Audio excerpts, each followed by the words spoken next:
Here in Danville, California, and I'm here to talk to you about riding on your turbo trainer.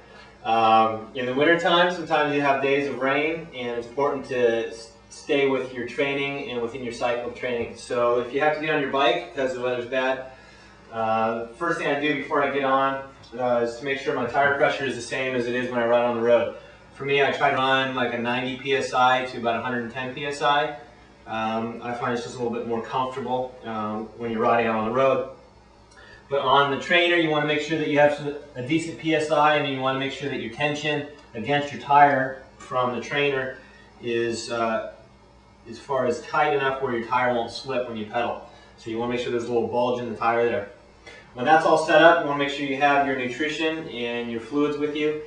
I encourage taking a bottle an hour. About 1 liter an hour is advisable, especially when you're riding indoors. Because when you're riding indoors, you are going to get a little bit hotter, you are going to sweat a little bit more, and you have to make sure that you replace that. You know, you may find that when you're riding inside that your heart rate may rise slowly, and when that happens, it's usually because you're not getting enough fluid when you're training. So it's important to get a bottle an hour or a liter an hour, and make sure that you stay on top of your gels or bars or whatever you're going to be taking. I prefer taking a power gel one every half hour, or I'll take a power bar one every hour roughly.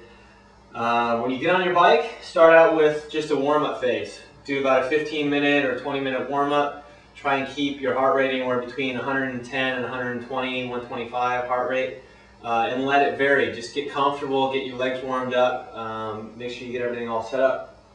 Then once you're done with your warm-up phase, I like to set up my workouts in about an hour and a half or a 2-hour workout when I'm riding inside. Anything longer than that, and even that sometimes gets mentally tough. So I know you all can go for a 3 or 4 or 5 hour ride on your bike next day as well. Because it's raining, you're going to be less likely to get on your bike and have that consistency. So the consistency of riding during the winter is more important than getting in one big day and then skipping a few days. So I like to keep it about an hour and a half or 2-hour workout.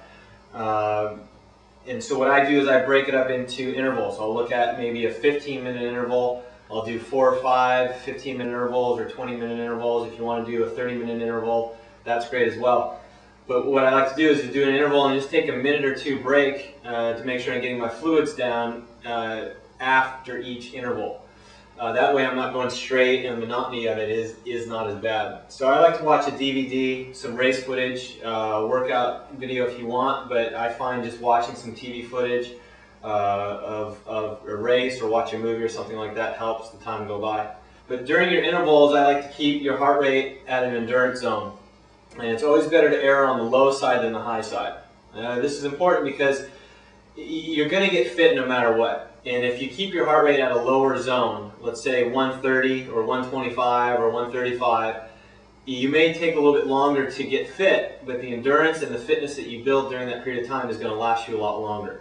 So going out and riding with your heart rate at 150, yeah, you're going to get fit pretty quick, but it's not going to be something that's going to stick with you for a long time. So it's important to train at a heart rate that fits your zone and your body type. And everybody's a little bit different, but I encourage you to stay below a 140 heart rate at all times during the base training. And with that, you're going to build endurance, you're going to build fitness, and you're going to get the muscles used to riding on a bike and getting in your aero position. So I find there's a lot of good use to that. So again, make sure you stay on your nutrition, break it up into intervals so you don't have the monotony and the mental focus of doing a long straight ride. Again, keep it about an hour and a half or 2 hours long, and we're going to be talking more about some training in the future, some strength phase and speed phase workouts. So come back and join us. If you want to check out my website, you can go to www.chrislieto.com. And thank you very much. Look forward to talking to you next time.